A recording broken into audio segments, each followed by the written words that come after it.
Bonsoir à tous, bienvenue à ce flash d'information.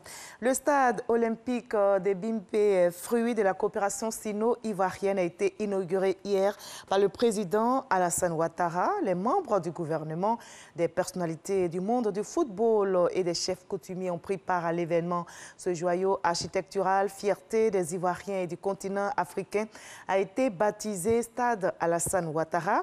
C'est l'un des 6 stades prévus pour la CAN 2023. La cérémonie d'inauguration riche en couleurs et en sons a drainé du beau monde.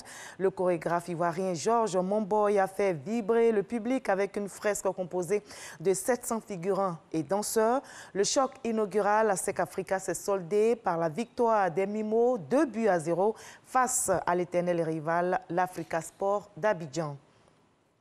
Les lampions se sont éteints ce samedi 3 octobre sur la 7e édition de la Journée nationale du cacao et du chocolat à Yamoussoukro, une édition qui a été un succès de l'avis des organisateurs avec plus de 2000 participants et une quarantaine d'exposants.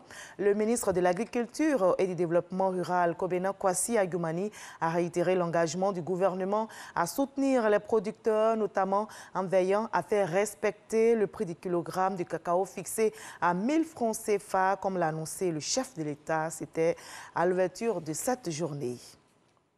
Le verdict de la 24e édition du concours Miss Côte d'Ivoire 2020 est connu depuis hier. La plus belle femme de notre pays se nomme Kwadio Marline. Elle est étudiante, âgée de 18 ans, mesure 1,74 m. Elle a raflé la couronne de la reine de beauté en Côte d'Ivoire. C'était donc hier samedi 3 octobre. Kwadio Marline, Miss Côte d'Ivoire 2020, succède à la ravissante Tara Gueye. Le reportage est signé Issa Tchonayo. C'est fait. La nouvelle reine de la beauté ivoirienne se nomme Kwadio Marline. 18 ans, 1,74 m.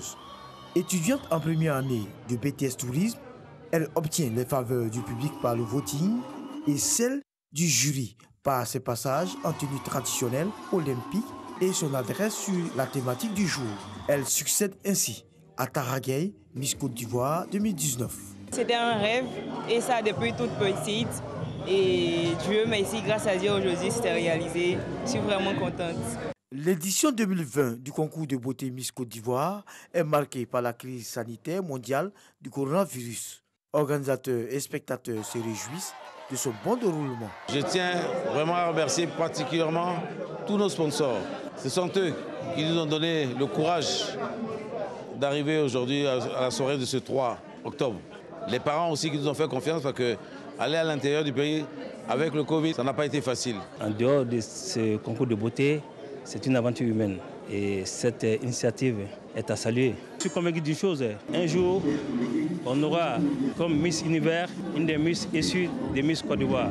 La ministre de la Culture et de la Francophonie, Raymond Goudou Kofi, magnifie le concours qui met en exergue la beauté féminine.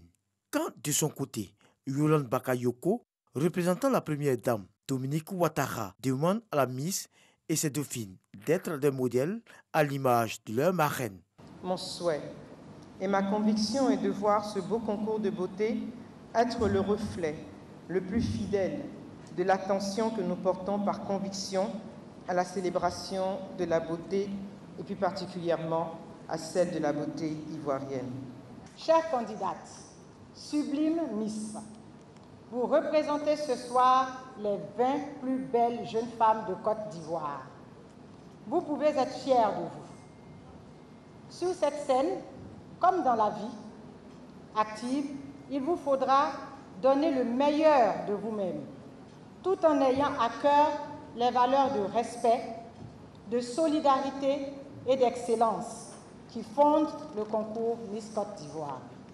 La Miss Kwadio Marline sera accompagnée tout au long de son mandat par Doucouré Fatim, Sangari Roxane, Agbemadon Elvi et Brown Eunice, respectivement première, deuxième, troisième et quatrième dauphine de ce concours de beauté qui était à sa 24e édition.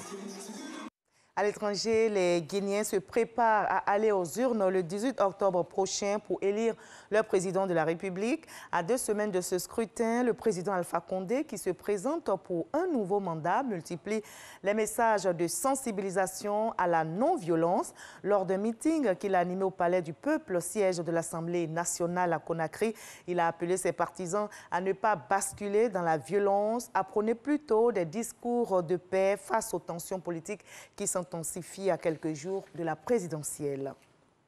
Et justement, la paix est célébrée au Soudan. Le gouvernement soudanais et des chefs rebelles ont signé hier samedi 3 octobre à Juba, au Soudan du Sud, un accord de paix qui doit mettre fin à 17 années de guerre meurtrière. Cet accord historique est la suite formelle des avancées réalisées en août dernier.